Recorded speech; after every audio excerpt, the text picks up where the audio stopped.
you. Edie. Edie McLaughlin, Good Energies Alliance. I have a couple of points, and I think the first one I would direct to Michelle Gildernew, and that is that you had a problem with supporting the review of health evidence, quoting Ailish Cleary, who was the Chief Medical Officer in New Brunswick.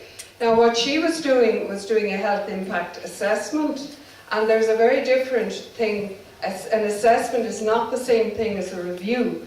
When you come to a review, you look at all the evidence, and it can be actually limited to peer-reviewed papers. And that evidence is very strong. Now, you're not talking about doing an assessment of a project.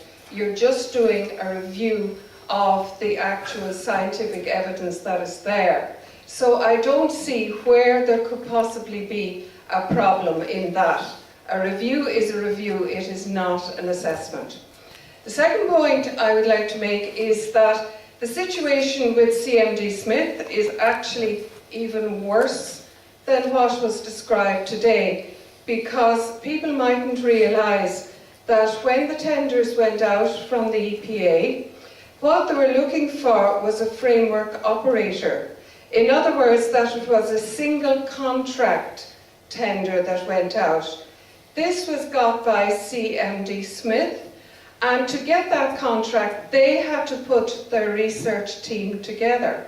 So all these other, the UCD, Ulster University, the various people that are involved in that research are actually a team that has been put together by CMD Smith.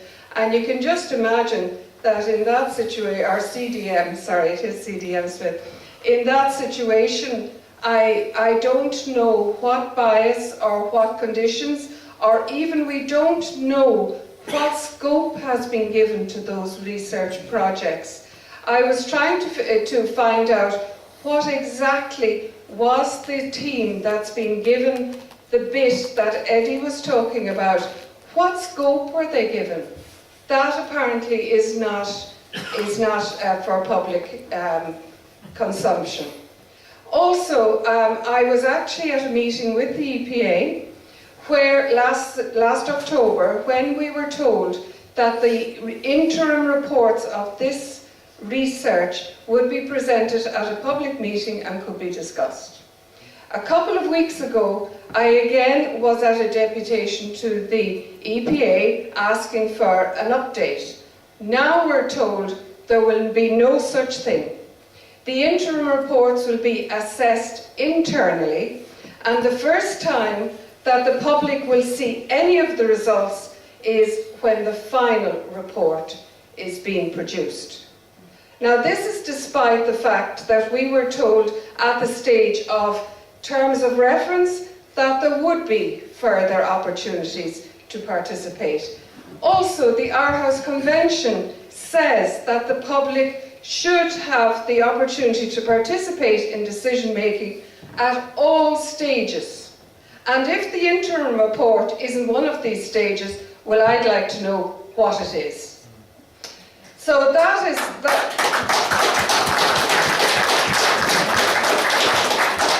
So I am really very, very concerned, and so are we all.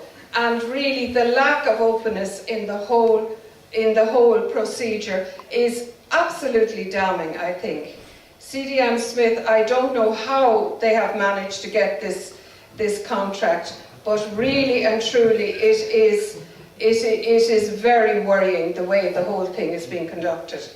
And finally, to try to speak on a positive note, with regard to the renewable energies, we're very much involved in Good Energies Alliance in the whole push towards renewable energies.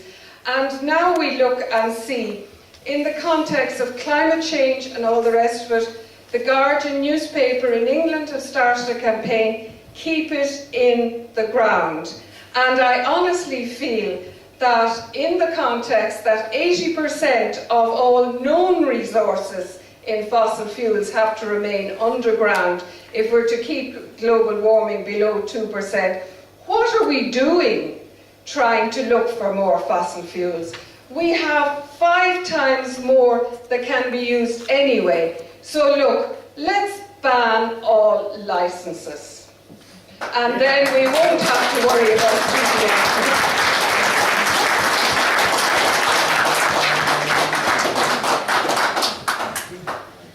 Thanks, John, and Aideen, thanks for that. Look, when I get a chance to look at this, and I've given a commitment to that, but it wouldn't have been hard either for the organisers to email it to the panel tonight and give us advance notice that this was coming. So, I mean, it's not that I have any major problem with it. I just think it's managed to give it some thought and do it properly. So, I was taught when you got things that got handed to you, my father used to say, sure, they wouldn't do that in golf barracks. Often they would do it in golf barracks, but we're not in golf barracks tonight.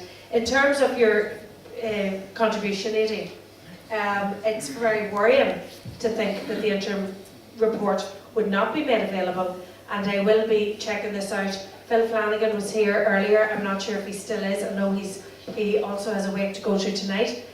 With Phil Flanagan and Micheál Colreevy, our energy spokespersons north and south, to see what the situation is. I'll also discuss it with Maeve McLaughlin, the chair of the Health Committee, and Queven O'Callaghan, who's the heads up our health spokesperson in Esther House. This is a massive issue, and we can't take our eye off the ball.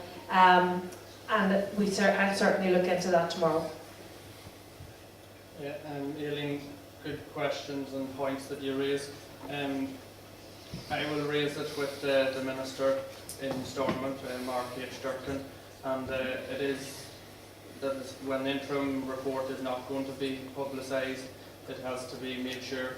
And I have signed the pledge, so I will there's the President. And I will be supportive in any way that I can.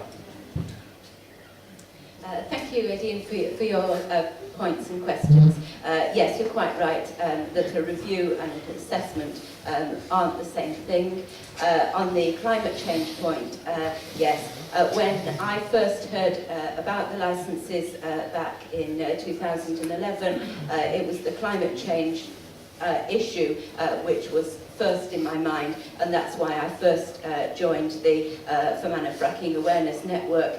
Later on, I learned about all the other reasons why fracking is bad and dangerous and unnecessary, but even if all of those didn't apply, we still need to keep gas, oil and coal in the ground.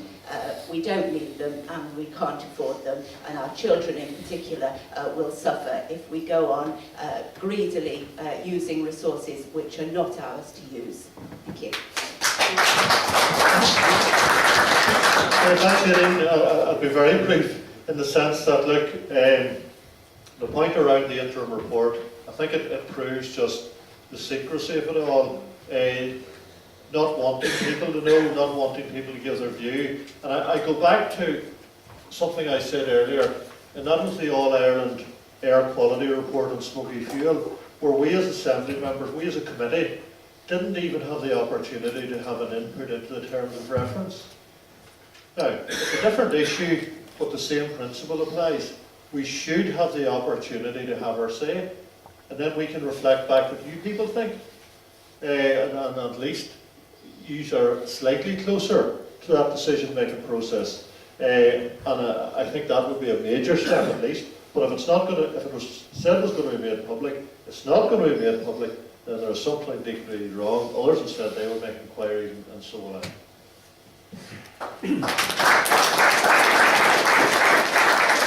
Can I just add one more thing that was missed on that? The CDM Smith and the at hold review was given full blanket immunity.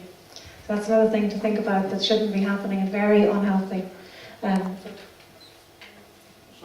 Sorry, can you clarify? Immunity from what? I'll give you full clarification from these guys up here. Well, what it is that the EPA in Ireland has statutory immunity from prosecution. So I have I tackled the previous Environment Minister, Mr. Atwood, about this, and he passed me on to the government in the Republic, and Fergus O'Dowd initially told me that they were looking to review the statutory immunity that the EPA had, which effectively means you can't take a case against them in the Republic. I did ask whether we could take one in Northern Ireland. He didn't reply. So initially it looked like as though the government were preparing legislation in late 2013 to remove that immunity, because there is a report in front of the Irish government that says that the statutory immunity should be removed, and a number of other, there's quite a detailed report into the Irish EPA that was commissioned, I think it was 2011, or reported in 2011. However, I then chased up with the government in the Republic and was given the short, curt response by the secretary, the secretary for the Environment Minister at the time, Mr. Hogan, and it basically said no, they're not going to look at this in the legislation. So as it stands, the Irish EPA still has immunity from prosecution. That's obviously within Ireland, but how that plays into this report, I really don't know. But it obviously means that us bringing any sort of action against them may be prone to more pitfalls. Can I come in for a second? Just we mentioned, we were talking about interim reports. Interim reports are a little bit like the final report. I understand it would be useful to look at an interim report so that we could sort of see into what CDM Smith would produce. But do we really want an interim report produced by the fracking industry, about the fracking industry? I mean, that is a question that has to be answered as well. And that actually has legal consequences as well with the ongoing judicial review, if one thinks about it. I mean, if the judicial review process is being strung out and an interim report is produced favourable towards Tambourne's position, then one could see where that B for billions does become B for billions. Well, is it a possibility that the people here that have some influence, be it in the Assembly or be it in the Dáil, North or South, can actually raise the issue of this report and its impartiality or not to the powers that be? Because I'm not in a position to do it. You would have a lot more clout to do it than I would, and raise it and make it public and make a fuss about it. That's right. I think, sorry. The only issue with that is we need to be clear on what we're asking. Yes. Because we heard Eddie say that, there definitely should be an interim report. We've heard Tom and Eddie indicate we're probably better not hearing it.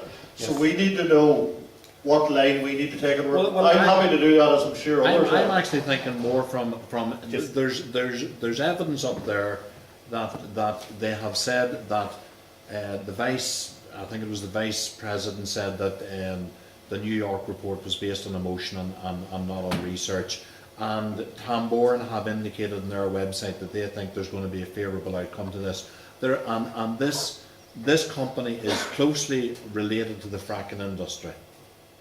Surely there is an issue to be raised here about the impartiality or the oversight of this company and this report. Big company.